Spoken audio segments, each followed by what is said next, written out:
Já nascemos puros, santos e perfeitos. Graças a Deus, né?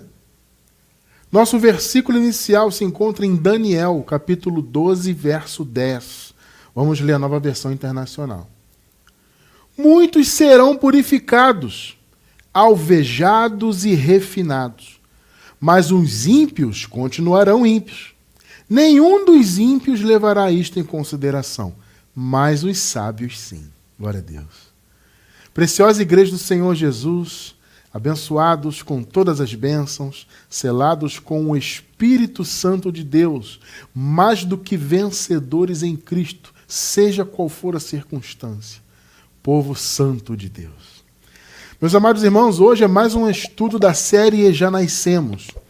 O ponto da série E Já Nascemos é justamente mostrar para todos os irmãos a condição com a qual nós já nascemos. Por quê? Porque nós já nascemos depois da obra consumada. Para nós entendermos a palavra, meus amados, é muito importante levarmos em consideração diversos contextos. Aquilo que eu sempre digo, vou repetir, é o contexto imediato de um texto, né? Quando você lê um versículo ou uma passagem, nele ou ao redor dele há um contexto imediato, obviamente. Há o contexto também do livro ou da epístola, né, na qual aquela passagem está inserida. Há o contexto bíblico no geral de toda a Bíblia. E aí entra o contexto também temporal, cultural, pactual, que são os pactos, né? Temporal, que são os tempos. Na Bíblia nós encontramos 4 tempos, né, que são 2 tempos, cada um dos 2 divididos em 2. Antes da cruz, temos 2 tempos. Do pecado, da criação do homem e do pecado, até a lei e da lei até Cristo. 2 tempos. Né? E depois de Cristo, há também 2 tempos. O Senhor se manifestou até o ano 70, que foi a destruição, né, do templo de Jerusalém, que Jesus havia profetizado na sua parousia, né, que não ficaria pedra sobre pedra. Muito bem, aconteceu no ano 70, tá registrado inclusive na história da humanidade. Né? E do ano 70 em diante, nós somos inclusive uma dessas eras que viriam, né, depois da destruição do templo de Jerusalém. Então é importante termos em mente esses tempos, tá? Então veja, nós vivemos nesse tempo posterior a toda a obra. Você não pode pensar que a nossa experiência como igreja é a mesma da igreja chamada primitiva. Né? Essa expressão primitiva não é pejorativa, tá? Ela significa a primeira igreja, os primeiros irmãos que se reuniram ali como igreja. Né? A igreja inicial, esse é o ponto, tá? Então a igreja primitiva ela teve uma experiência diferente, por quê? Porque ela viveu toda a transição. Os irmãos da igreja primitiva haviam nascido ainda antes da cruz. Muitos, inclusive, eram contemporâneos de Jesus, né? Tinham ali a mesma idade, mais ou menos, né? Então eles nasceram antes da graça, ainda debaixo da lei. Vocês estão entendendo o ponto? E aí eles viveram a transição da lei para a graça. Eles viveram a transição de antes da cruz para depois da cruz. Nós não vivemos esta transição. Amados, nós nascemos séculos depois disso. Nascemos, portanto, com toda a obra de Deus consumada. Então, a nossa experiência, obviamente, é diferente. É por isso que nós podemos afirmar que nós já nascemos, nós que somos filhos de Deus, tá? Que fomos eleitos por Ele, porque só é filho de Deus aquele quem Ele elegeu. Isso é bíblico, né? Indiscutível até. Ele elegeu o seu povo, Ele elegeu e escolheu os seus filhos, antes da fundação do mundo. Isso é soberania de Deus. Eu não discuto, amado, a soberania de Deus, tá?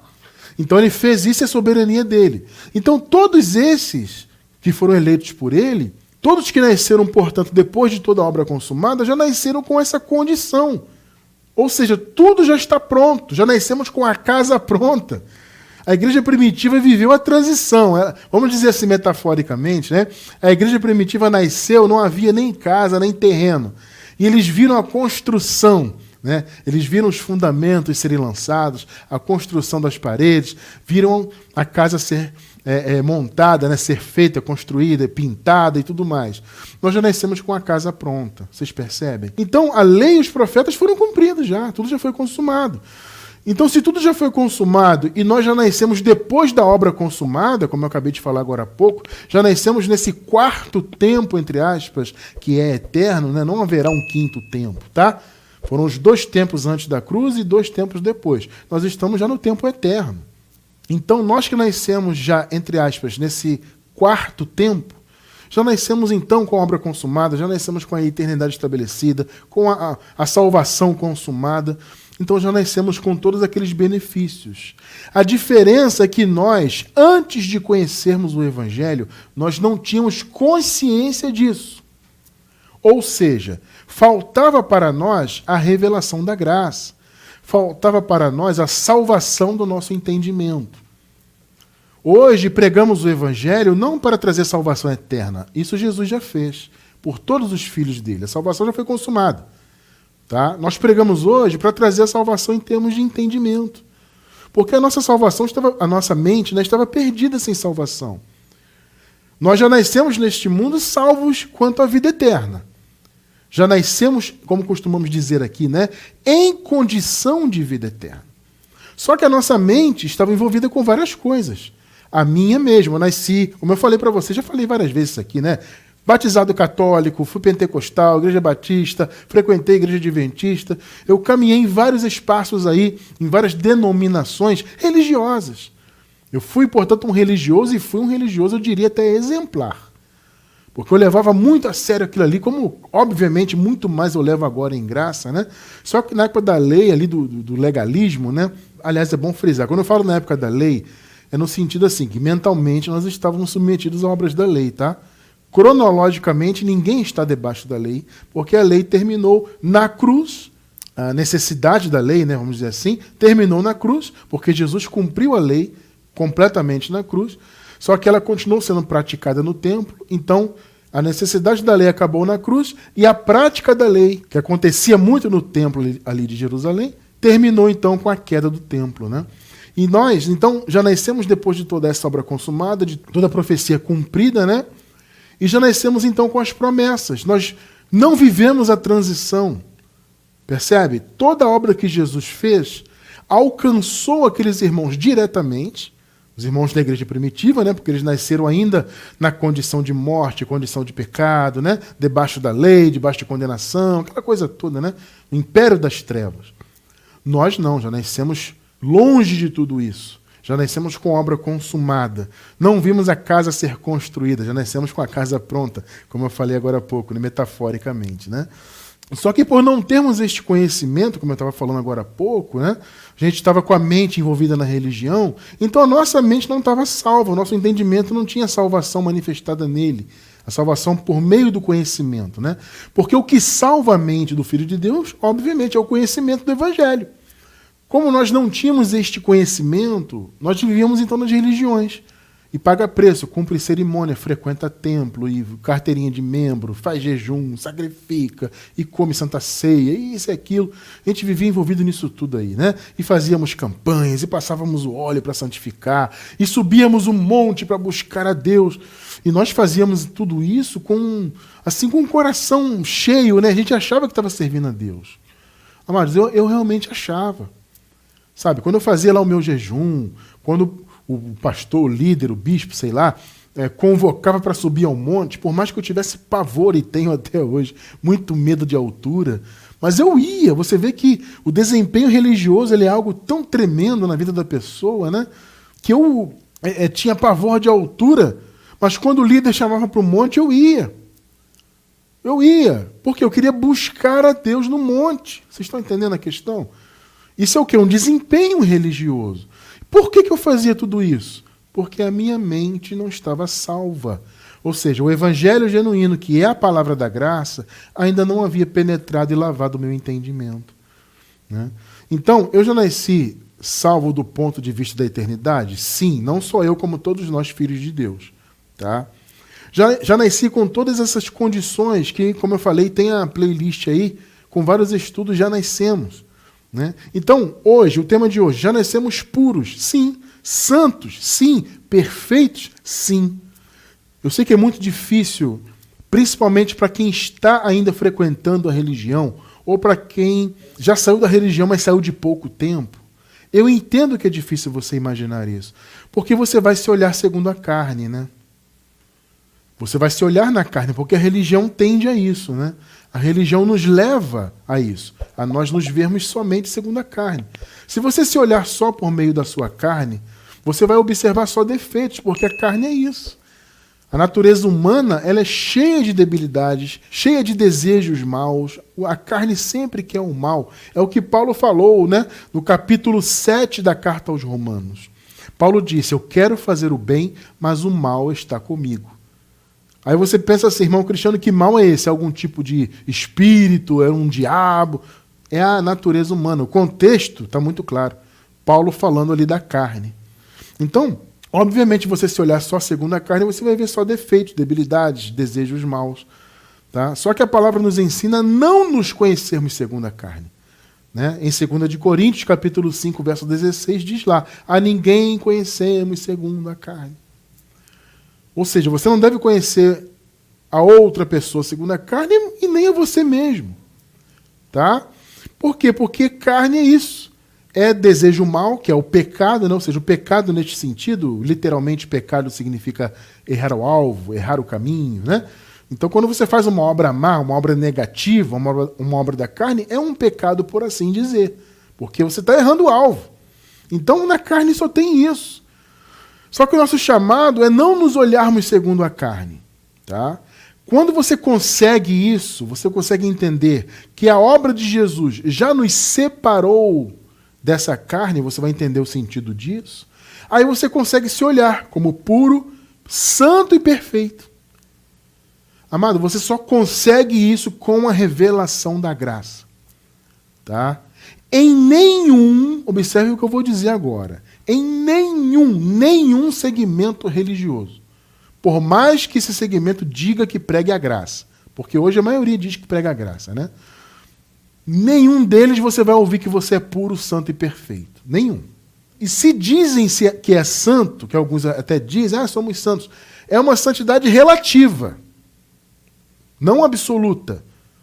Porque nós temos a santidade absoluta, que o Senhor Jesus nos deu. Só que eles relativizam muito. Então, na verdade, na visão do sistema religioso, nenhum filho de Deus é puro, santo e perfeito. Porque eles sempre olham segundo a carne, né? Como eu falei agora há pouco, a tendência da religião é essa. Então, por causa dessa falta de conhecimento, por causa dessa visão religiosa que nós tínhamos, e a maioria de nós veio do sistema religioso para a graça, nós não conseguimos nos enxergar nesta condição de puros, de santos e perfeitos, apesar de já termos nascido nesta condição. Veja bem, os irmãos da igreja primitiva, eles foram transformados para esta condição. Quando eles nasceram, eles não eram puros, nem santos, nem perfeitos. Porque eles nasceram debaixo do pecado. Nasceram antes da cruz. Vocês estão percebendo? Aí na cruz o Senhor aniquilou o pecado. Não está escrito lá em Hebreus 9:26 que o Senhor, por meio da sua morte, aniquilou o pecado? Está escrito, amado. Mas cristiano, gente, não tem mais nem menos. Está escrito, está escrito. Tá? Só que eles nasceram antes dessa aniquilação do pecado. Então eles não nasceram puros, nem santos, nem perfeitos. Nós sim nascemos porque já nascemos depois de toda a obra consumada. Só que para nós entendermos e vivermos isto, né, mais importante é viver essa condição, tem que ter o conhecimento da graça. Entende? Então, amados, vamos caminhar nesse conhecimento aqui. Olha só. Veja bem, os irmãos que nasceram antes da cruz, da igreja primitiva, como eu acabei de falar, eles não nasceram na condição de puros, santos e perfeitos. Só que na cruz o Senhor consumou todas as coisas. Todas as coisas que se referiam à lei, tá? Porque alguém pode dizer assim, mas irmão Cristiano, as coisas não foram consumadas na queda do templo? Sim. Veja bem, quando Jesus disse na cruz, está consumado, ele disse em relação à lei. Porque a lei, amados, exigia derramamento de sangue. Está escrito na carta aos Hebreus que sem derramamento de sangue não havia remissão. Então a lei exigia isso. Então Jesus foi o Cordeiro de Deus e derramou o sangue dele para que o pecado fosse aniquilado, e os pecados todos perdoados, limpos. Entende? Então, quando ele disse está consumado, é no sentido de tudo que a lei exigia. Vamos ver aqui historicamente. É um clássico da graça essa passagem, né? João 19, versículos do 28 ao 30, nova versão internacional. Mais tarde, sabendo então que tudo estava concluído, para que a Escritura se cumprisse, Jesus disse: tenho sede. Inclusive até a sede que Jesus sentiu foi profetizada, né? Tremendo isso. 29. Estava ali uma vasilha cheia de vinagre. Então embeberam uma esponja nela, colocaram a esponja na ponta de um caniço de isopo e a ergueram até os lábios de Jesus. 30. Tendo-o provado, Jesus disse: está consumado. No grego, tetelestai. Está consumado. Com isso, curvou a cabeça e entregou o Espírito. Amados, Jesus consumou tudo o que a lei exigia. Então, quando ele derramou o sangue dele e satisfez as exigências da lei, então ele pôs fim ao pecado, acabou com a condenação. Por isso Paulo pôde dizer: nenhuma condenação há para os que estão em Cristo, ou seja, para os que são filhos de Deus, né? Então, eles que viveram e nasceram, na verdade, em condenação, debaixo do pecado, debaixo da lei, eles passaram para essa condição de não condenação. Percebe? Eles saíram, então, daquela condição de impuros, de não santificados, de não perfeitos, para a condição de puros, santos e perfeitos. Porque Jesus fez isso, o sangue dele foi para isso. Purificou, então, de todo o pecado. Por isso que Jesus disse: está consumado. Jesus veio para isso, amados, para cumprir a lei e os profetas. Nós lemos no início, no livro de Daniel, né? Muitos serão. Ah, Cristiano, aqui, está no futuro, serão. Claro, amado, Daniel é antigo pacto. A profecia apontava para o futuro que aconteceria e que aconteceu. Muitos serão purificados, alvejados e refinados. Isso aconteceu por meio do que Jesus fez. Jesus veio cumprir a lei, como nós acabamos de ler, né? Está consumado, e também os profetas. Mateus 5,17. Não pensem que vim abolir a lei ou os profetas. Não vim abolir, mas cumprir. Perceberam? Inclusive, muitos se apegam nessa passagem para dizer que nós temos que continuar cumprindo a lei. Você vê como é que a falta de entendimento é uma coisa terrível, né, amado? A pessoa pega um versículo desse e diz assim: tá vendo aí, ó? Temos que cumprir a lei, porque Jesus não veio abolir. Vocês percebem como é que um sofisma é construído? Vamos lá, vamos abrir um parêntese aqui, vamos raciocinar em cima desse versículo. Olha como um sofisma pode ser construído. O que é um sofisma? É um argumento falso que parece verdadeiro. Um sofisma basicamente é isso, né? Um argumento falso que parece verdadeiro. Olha como é fácil construir um. Não pensem que vim abolir a lei ou os profetas. Aí a pessoa pega esse entendimento aí, tá vendo? Temos que cumprir a lei. Jesus não veio para abolir, então temos que cumpri-la. Não tem sentido num primeiro momento? Claro que tem. Faz sentido, né? Ó, se Jesus disse que não veio para abolir, mas veja bem, qual é o raciocínio de Jesus aqui? O raciocínio do Senhor aqui é o seguinte: eu tenho que cumprir. Eu, Jesus, vim para isso.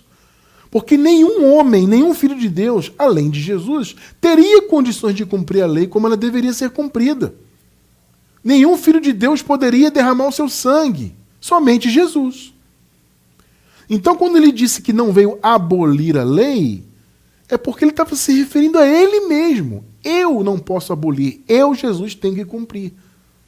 Mas ele cumpriu no lugar dos filhos de Deus. Vocês estão entendendo? Então, a lei foi abolida para os filhos de Deus. Tá? Inclusive, semana passada nós tratamos desse assunto muito interessante, né? Eu recomendo muito que quem não assistiu, assista ao estudo de domingo passado. Então, quando ele disse, eu não vim abolir a lei, é porque ele, Jesus, tinha que cumprir, não nós. Vocês perceberam como é fácil criar um sofisma, criar um argumento que parece verdadeiro? Tem muito disso aí, amado. Tem que ter cuidado com isso, tá?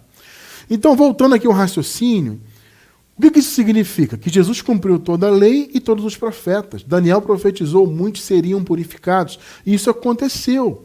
Então, mais uma vez eu vou dizer, aqueles irmãos da igreja primitiva passaram pela purificação diretamente. Nós que nascemos com a obra consumada, não passamos pela purificação. Já nascemos puros. Vocês estão entendendo a diferença? Aquilo que eu falei no início, na abertura do estudo. Temos que ter essa consciência dos tempos, dos contextos certinhos, para você entender a palavra. Você não pode achar que você, como igreja, tem a mesma experiência dos irmãos da igreja primitiva. Não pode. São experiências distintas. Uns nasceram ainda debaixo da lei, debaixo do pecado. Nós nascemos com a obra consumada. Então, eu não passei pela purificação. Você também não. Eu estou falando em termos espirituais, né? Obviamente, nós fomos purificados quanto à mente. Aí sim. Irmão Cristiano, a minha mente foi purificada? Sim. Porque o Evangelho penetrou na sua mente e purificou. Ou seja, o Evangelho lavou, limpou a sua mente dos enganos do sistema, de toda a religiosidade, do ateísmo, das filosofias humanas que são contrárias ao Evangelho. Tudo isso o Evangelho limpou a nossa mente. Neste sentido, sim. Mas eu estou falando do ponto de vista do pecado, da condenação, né? Nós já nascemos puros disso tudo. Observe bem aqui. Romanos 5, versículo 18. Hoje vamos ler diversos clássicos da graça, né? Muitos versículos que são clássicos. Tá? É bom que a gente vai relembrando, né? Aqueles irmãos que estão chegando agora no entendimento vão aprender, e aqueles que já conhecem a graça vão relembrar muitos pontos. Né? Então, observe só. Consequentemente, assim como uma só transgressão resultou na condenação de todos os homens, assim também um só ato de justiça resultou na justificação que traz vida a todos os homens. Tremendo, né? O pecado de Adão contaminou, né? Todos. Todos têm um sentido étnico, tá, gente? Principalmente étnico, né? Porque o sentido é o seguinte, todas as etnias. Por que esse é o sentido? Porque em todas as etnias havia filhos de Deus. Tá? Num primeiro momento, se acreditava que os filhos de Deus eram apenas os judeus segundo a carne. Esse era o entendimento, né? Mas aí o Evangelho veio e revelou que não. Os não-judeus também eram filhos de Deus espiritualmente falando. Tá? Esse é o sentido. Então, em todas as etnias havia filhos de Deus. E por causa do pecado de Adão, esses filhos de Deus de todas as etnias foram contaminados por esse pecado. Tá? E então, pelo único ato de justiça que Jesus fez, essa justificação alcançou todos os filhos de Deus, ou seja, todos os homens, todas as etnias. Ou, em outras palavras, todos os filhos de Deus de todas as etnias. Perceberam, abençoados? Que revelação tremenda tem aqui. Então o pecado contaminou a todos e Jesus veio e retirou essa contaminação de todos. Ele purificou. Percebeu? Ele trouxe purificação para aqueles irmãos que estavam submetidos ao pecado. Tremendo isso. E nós já nascemos puros, porque nascemos já com a obra consumada. Eu estou sempre repetindo isso. Muitas vezes eu sou prolixo, até de propósito, amado. Eu repito muito alguns conceitos para fixar bem. Vocês podem ter certeza, amados, tem muitas coisas que eu falo aqui, e muitas pessoas ainda vêm perguntar. É interessante isso, né? Eu repito, a pessoa ainda vem, mas irmão Cristiano, e aquilo outro. É tremendo, mas a gente tem que ter muita paciência, claro, para ensinar. Sabe? Eu busco ter essa paciência, ensinar com todo carinho. Mas às vezes eu sou prolixo, repito muitas coisas, porque isso acontece demais. Por mais que a gente fale, a pessoa vem e pergunta aquilo que nós repetimos 10 vezes no estudo, o abençoado vem e pergunta. É interessante isso, né? Enfim, acontece e faz parte do trabalho, né? Agora vamos ler Tito 2,14. O qual se deu a si mesmo por nós, para nos remir de toda a iniquidade. E olha só, purificar para si um povo seu especial, zeloso de boas obras. Está vendo? O Senhor purificou o seu povo, um povo todo seu. É aquilo que Jesus disse. Eu vim salvar o meu povo dos pecados. O meu povo. Se a pessoa olha segundo a carne, vai pensar o quê? Jesus estava falando dos judeus, né? Afinal de contas, o povo de Jesus, segundo a carne, segundo a natureza humana, eram os judeus. Mas quando Jesus fala o meu povo, há um sentido espiritual. E sabemos que não eram apenas os judeus o povo de Deus. Né?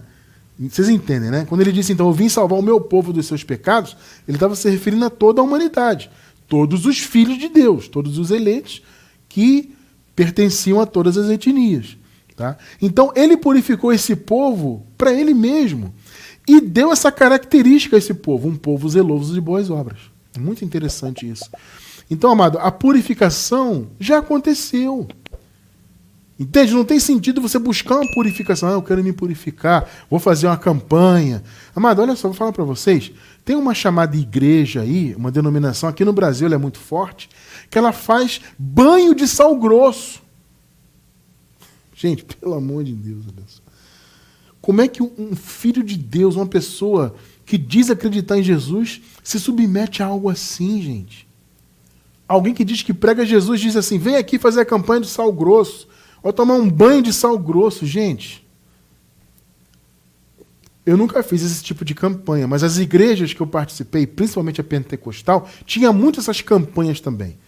Vamos passar um óleo na cabeça para purificar, vamos fazer isso e aquilo, e vamos jejuar, vamos para o monte. Sabe essa coisa? Buscar uma purificação que o Senhor já tinha dado. Tudo já estava consumado, mas nós não sabíamos disso. Então nós vivíamos buscando essa purificação que o Senhor já havia nos dado, né? Então ele purificou para ele mesmo um povo dele. Interessante isso, né? Um povo seu especial, como está aqui nessa versão, né? Ele purificou um povo para si, um povo seu especial, zeloso de boas obras. Já nascemos com essa obra consumada. Você já nasceu puro. Ah, Cristiano França, eu tenho uma carne aqui. Todos nós temos, amados. Enquanto estivermos nesta vida terrena, sempre teremos essa natureza humana. E ela é falha, ela é débil, ela é maldita, ela quer o mal, etc. E nós lutamos contra esta natureza humana. Só que nós não nos conhecemos mais segundo a carne. Entende? Já fomos separados dela. Vamos chegar lá, tá? Então vimos aqui dois versículos que nos mostram que a purificação foi feita já. Então aqueles irmãos lá da igreja primitiva passaram por essa purificação e nós já nascemos puros. Santificação agora. Vamos lá. Os irmãos da igreja primitiva foram santificados, porque eles nasceram sem a santificação. Nós já nascemos santos.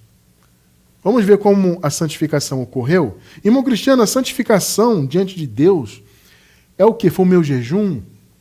É eu fazer uma campanha, passar o óleo, sabe? Eu ajoelhar no milho, eu fazer um banho de descarrego do sal grosso. É isso que é santificação? Hebreus 10, do 8 ao 14. Primeiro ele disse, olha só, sacrifícios, ofertas, holocaustos e ofertas pelo pecado não quiseste, nem deles te agradaste, os quais eram feitos conforme a lei. 9. Ele acrescentou, ele aqui é Jesus, tá? Jesus que falou essas palavras aqui. Aqui estou, vim para fazer a tua vontade. Ele cancela o primeiro para estabelecer o segundo. Ou seja, os dois pactos. Ele cancelou o primeiro para estabelecer o segundo. Agora veja o 10. Pelo cumprimento dessa vontade, que vontade, irmão Cristiano? A resposta acabamos de ler no 9. Ele cancela o primeiro pacto para estabelecer o segundo. Então, por causa dessa vontade que foi estabelecida, o cancelamento do primeiro pacto, que era um pacto de morte e de condenação, como vimos semana passada, inclusive, né? E estabeleceu o segundo pacto, a graça, o pacto eterno e definitivo, então, por meio dessa vontade, fomos santificados. Gente, mais claro do que isso, poucos textos são tão claros quanto este aqui. O Senhor santificou já o seu povo. Por meio de quê? Por ter cancelado o primeiro pacto, para ter estabelecido o segundo por meio de Cristo. Pelo cumprimento dessa vontade fomos santificados, por meio do sacrifício do corpo de Jesus Cristo, oferecido uma vez por todas. Uma vez por todas. Pegou? 11. Dia após dia, todo sacerdote, isso segundo a lei, né? Todo sacerdote apresenta-se e exerce os seus deveres religiosos. Isso no templo lá de Jerusalém, que na ocasião da carta aqui ainda estava de pé, né? Repetidamente oferece, então, os mesmos sacrifícios, né? Que nunca, olha só, meu irmão, nunca podem remover os pecados. Tremendo, né? 12. Mas, quando este sacerdote, que no caso aqui é uma referência a Jesus, acabou de oferecer para sempre um único sacrifício pelos pecados, assentou-se à direita de Deus, ou seja, assentou-se com autoridade, tá? Direita tem um sentido de autoridade, não é literalmente o lado direito, tá? A palavra no grego significa autoridade, destra, poder, tá bom? 13. Daí em diante, ele está esperando, estava aqui, né, esperando, porque eles estavam antes da queda do templo, antes da parousia, tá? Ele está esperando até que os seus inimigos sejam colocados como estrado dos seus pés. E já foram colocados. O templo foi destruído, a lei acabou, sacerdócio levítico teve seu fim, os sacrifícios de animais acabaram, enfim. A parousia de Jesus foi principalmente para isso, né? Tá? Então os inimigos já foram derrotados. 14. Porque, por meio de um único sacrifício, você vê que o texto enfatiza isso, ele aperfeiçoou para sempre os santificados. Amados irmãos, vamos lá, de novo. Por meio de um único sacrifício, ele aperfeiçoou para sempre. Tem texto mais claro que isso aí? Santificou, aperfeiçoou para sempre.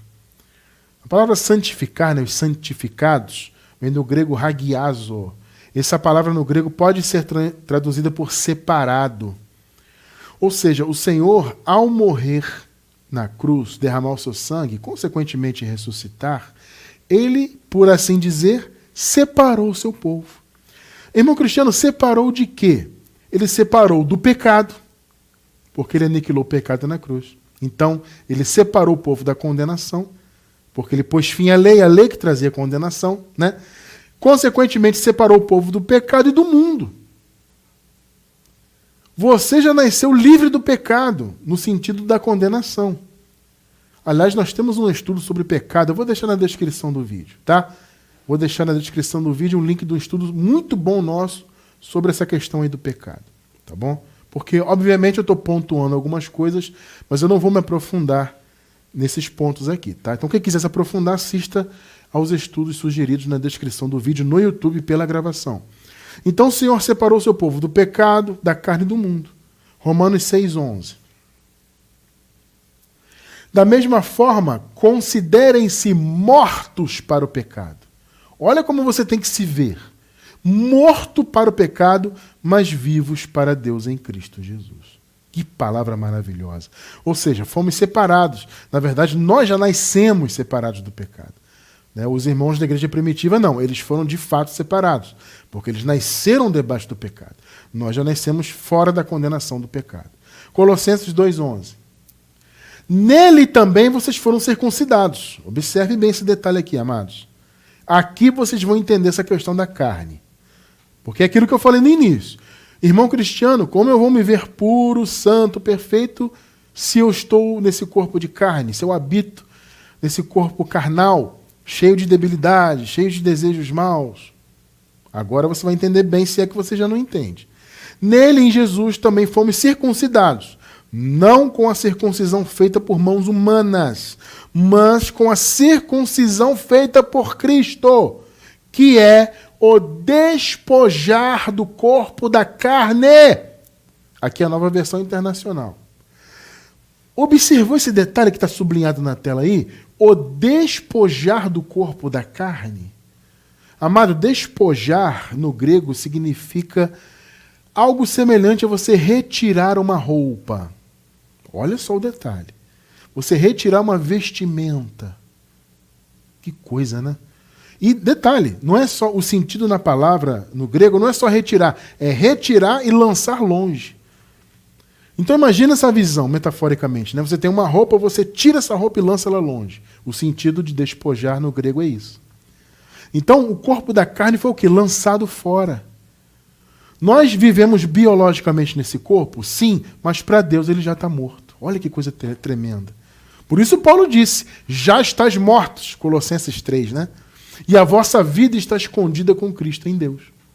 Por que Paulo disse, já estás mortos? Porque o corpo da carne já havia sido lançado fora por Cristo. Porque quando Jesus morreu e derramou o sangue dele, o corpo, a carne de todos os filhos de Deus eleitos, de todos os tempos, morreu também junto com ele. Os corpos morreram, né? Junto com ele lá. Então, eu vivo essa minha vida biológica aqui no mundo material, mas este corpo aqui morreu na cruz. Tremendo isso, né? Essa visão é maravilhosa, né? Morreu. Então, quando eu nasci, você, todos nós filhos de Deus nascemos aqui, já nascemos com esse corpo morto para Deus. Ou seja, ele não influencia no que se refere à condenação. Ele pode trazer malefícios nessa vida terrena. Porque se você deixa a sua carne fazer o que ela quiser, você vai plantando mal, daqui a pouco você começa a colher. Mas isso é uma coisa restrita a essa vida. Isso não atinge a eternidade. Assista ao estudo sobre o pecado aí que você vai entender melhor, tá?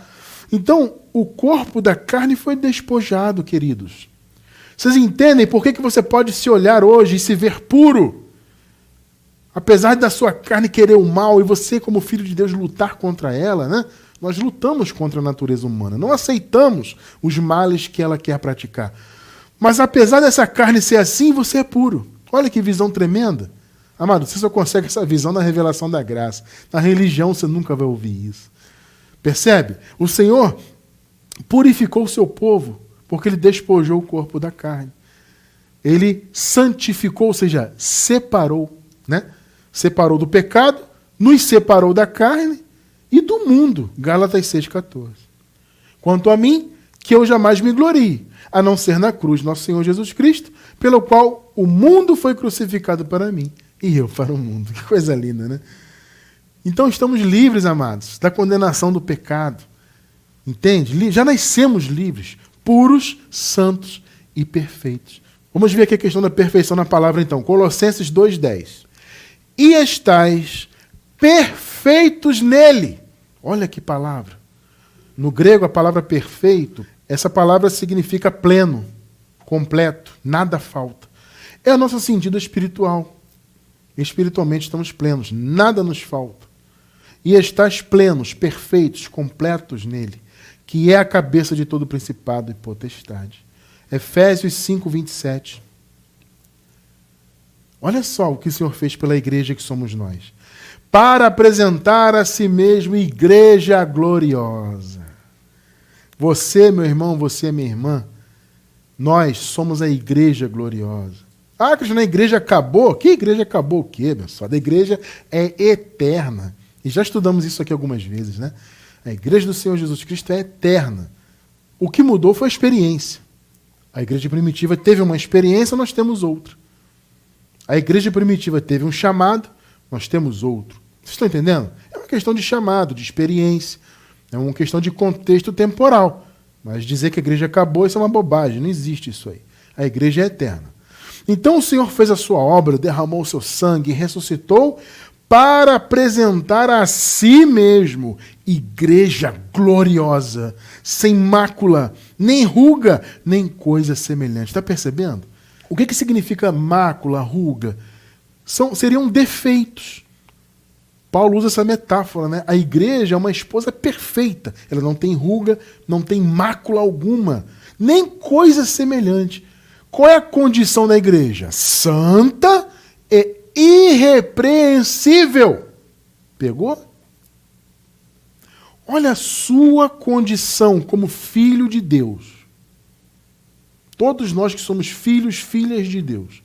Esta é a nossa condição. Somos igreja gloriosa, inclusive já somos casados, né?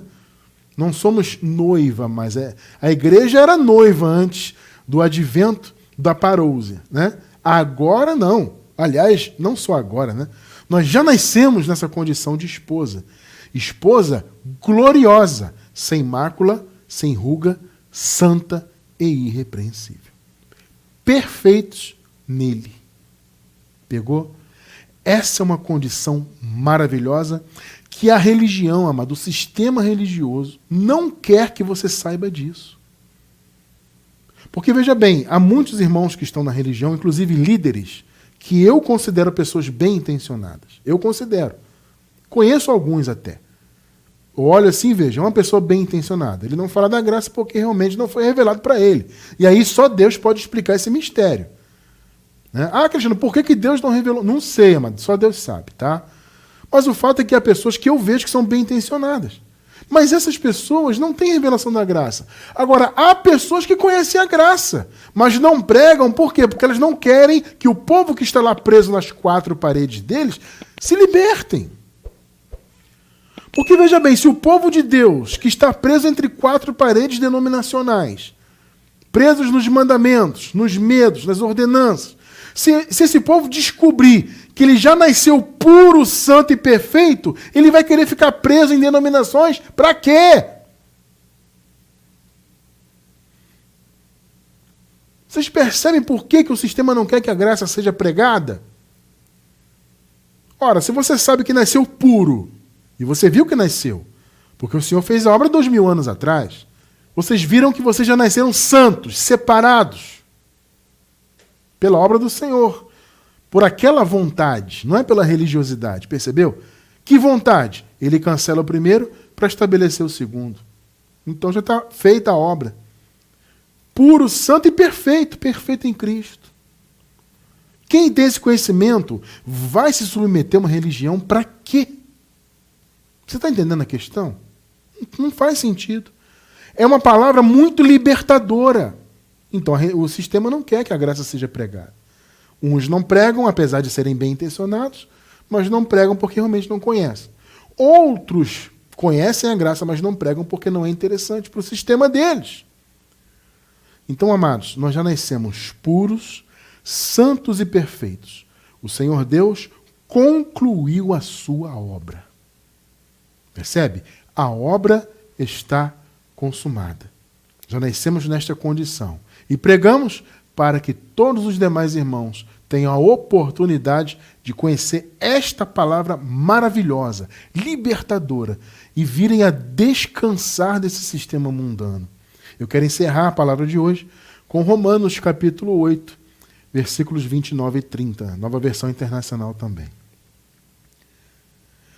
Pois aqueles que de antemão conheceu, olha só, ele conheceu de antemão. Antemão, como assim, irmão Cristiano? Antes da fundação do mundo. Tá? Na carta aos Efésios, isso está muito claro. Antes da fundação do mundo, ele conheceu. Então, conheceu espiritualmente, né? Porque o mundo não havia sido criado ainda. Então, aqueles que de antemão conheceu são os filhos dele, os eleitos, predestinados. Também os predestinou. Deu um destino previamente estabelecido. Que destino é esse? Serem filhos dele. Percebe? Também os predestinou para serem conformes à imagem de seu filho, a fim de que ele, o filho, seja o primogênito entre muitos irmãos. 30. E aos que predestinou, também chamou. Então ele fez toda a obra. Ele predestinou, ele chamou, e aos que chamou, justificou, e a esses que ele justificou, também glorificou. Ou seja, a obra está completa. Você, nós, já nascemos com a obra completa. Pegou?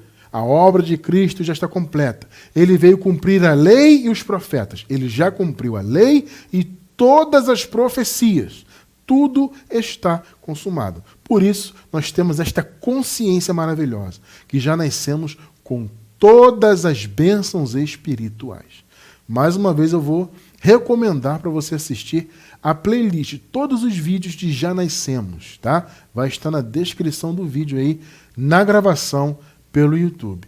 Já Nascemos, e aí tem vários temas maravilhosos. É muito importante entender isso, amado, para você descansar, principalmente você que está vindo agora da religião. Muitos irmãos, graças a Deus, nos escrevem, mandam um e-mail. Irmão, eu estou aprendendo agora, eu estou muito feliz, tenho algumas dúvidas, mas eu vou crescer, eu vou alcançar o conhecimento, etc. Temos recebido, graças ao bom Deus, muitas mensagens neste sentido. Então, se esta é a sua condição, você está aprendendo agora a graça, essa mensagem é para você crescer cada vez mais. Para você entender que você realmente não tem que estar atrelado a sistemas religiosos. Porque, às vezes, amados, as pessoas vêm para a graça, né? Mas a mente dela fica na religião ainda relutante. Poxa, eu estou ouvindo aqui o irmão Cristiano, mas eu estou acostumado ali com a igreja X, com a denominação Y, com a religião XYZ, e ela fica emocionalmente atrelada e fica, sabe, vai, não vai. Não, amado, a hora é essa de você se libertar totalmente, porque você é um abençoado, uma abençoada de Deus. Vocês já nasceram puros, santos e perfeitos em Cristo Jesus, o nosso eterno Pai, Deus sobre todos. Ele fez a obra, Ele consumou tudo, por isso toda a honra e toda a glória pertencem somente a Ele. Graças a Deus.